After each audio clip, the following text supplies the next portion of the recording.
Yesterday, I ate 24 varieties of mince pie. It was 12 rounds of head-to-head battles between the main brands of mince pies in the UK. Gutted for me, all of the footage turned out to be unusable. I couldn't quite bring myself to redo the 12 rounds of head-to-head.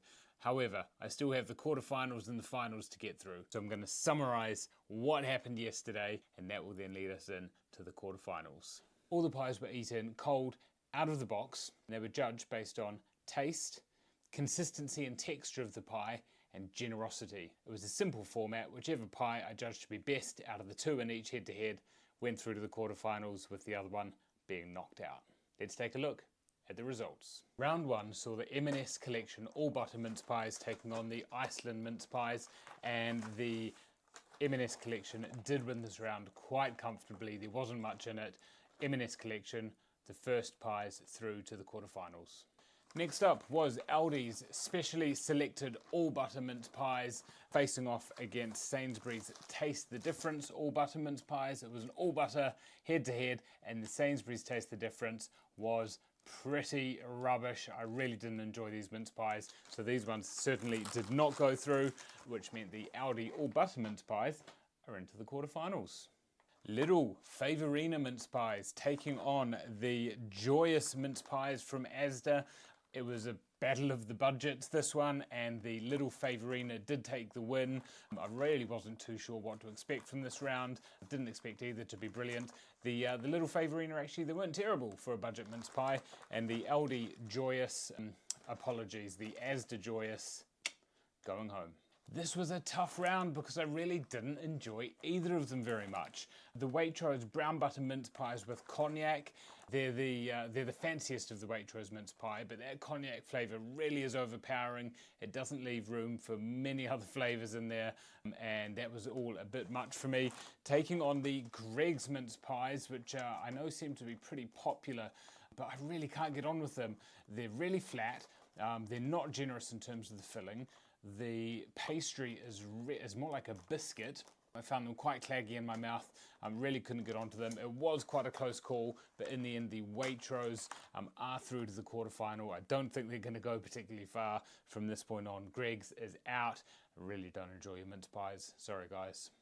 Then we had Tesco Finest all butter pastry mince pies up against the Co-op Merry mince pies. It wasn't a really close competition, this one. The Tesco Finest did make it through, and I wasn't really a big fan of the Merry mince pies from Co-op. So these ones are out, and the Tesco Finest through to the quarterfinal. Then we had Waitrose all butter mince pies going up against the Morrison's The Best deep filled mince pies. The Waitrose ones won this round. I wasn't really impressed by the Morrison's The Best deep filled mince pies. They were deep, but there was a big air gap between the mince and the lid. They really didn't give me much to be excited about, and as such the Waitrose pies, which were quite a middle of the road pie, but had some nice flavours, some nice consistency to the shortbread crust, did make it through. See you later, Morrison's. Well done, Waitrose, into the quarters. Morrison's Rich and Fruity mince pies up against the deluxe all butter mince pies from Lidl. The Morrison's Rich and Fruity were actually quite a decent mince pie. Better, I thought, than their The Best mince pie. So the Morrison's ones went through, underwhelmed by the deluxe mince pies here from Lidl, which are going home. Okay, this was a close round, and not in a good way. Neither of these pies inspired. I was quite disappointed by both of them. Found it really hard to pick a winner. The Mr. Kipling deep filled mince pies are going through to the quarterfinals, but not on the back of any merits. It's only because they were marginally better than Asda's exceptional luxury mince pies. Not great, also not great, but going through. One of the closest matchups, and no big surprises really, given it was Sainsbury's versus Tesco, the supermarket powerhouses taking each other on. The Sainsbury's pies did go through, but only by a sliver. They were both great, middle of the road mince pies, no major issues with either of them, both quite tasty. But yeah, the Sainsbury's ones did pip things. It was based on the pastry. The pastry was slightly better on the Sainsbury's one than Tesco, but very little in it. Well done, Sainsbury's, through to the quarterfinals. Another close matchup, and we have an honourable mention in this round. So we had the the Waitrose Mince Pies, their most basic offering, up against Co-op's irresistible all-butter pastry luxury mince pies. Now, I was impressed by how many words Co-op managed to get into the name of these mince pies, and they were really good mince pies. In fact, both of these I was really impressed by. It was a super close call. In the end, the Waitrose mince pies just beat out the Co-op irresistible all butter pastry luxury mince pies, but I do want to give these a special mention because they were the best of all of the pies that didn't make it through to the quarterfinals. I think they do deserve a spot in the quarters, but rules is rules. They did not make it through. But a really good mince pie here from Co-op. I would definitely recommend anyone try these ones. I thought they were fantastic. But Waitrose won the round and is going through to the next round. We have another honourable mention this round, and it is not for good reasons. I wasn't really a big fan of either of these pies. We had the luxury all butter mince pies here from Iceland and Mr. Kipling's signature collection all butter mince pies. Neither of these were fantastic pies. The Iceland mince pies are through to the quarterfinals. Sadly, not on any fantastic merits.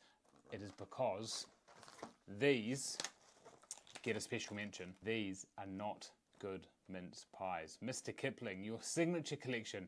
I recall I wasn't impressed by them last year, and I was not impressed by them this year either. It says on the front of the box, Mr. Kipling's best ever mince pie. Hard disagree. Not a fan. These were the most expensive per pie out of all 24 pies that we tried. The taste of the mince was really not great. The generosity was lacking. It wasn't particularly good pastry. All round, not a great mince pie. And really disappointed that this is their premium offering, Mr. Kipling. I think you've got a lot of work to do going into 2026 to improve your recipe and deliver a genuine premium offering. Well done, Iceland, through to the quarterfinals. And the last matchup, and you can probably guess which one was the winner because I keep putting the winning box on this side. It's the M&S Classic All Butter Mince Pies, and yes, they did beat out the Aldi deep-filled mince pies. Wasn't really a big fan of these ones. I thought the M&S ones were a really decent middle-of-the-road offering, unoffensive, quite tasty, and through to the quarterfinals. And that is the result from the head-to-head round of the 2025 Christmas Mince Pie Tournament. I now need to go and find a home for the 12 boxes of mince pies that didn't make it through to the quarterfinals. And I guess I need to prepare myself for those quarterfinals where I need to eat another 12 mince pies to figure out who's going through. Okay, on to the quarterfinals.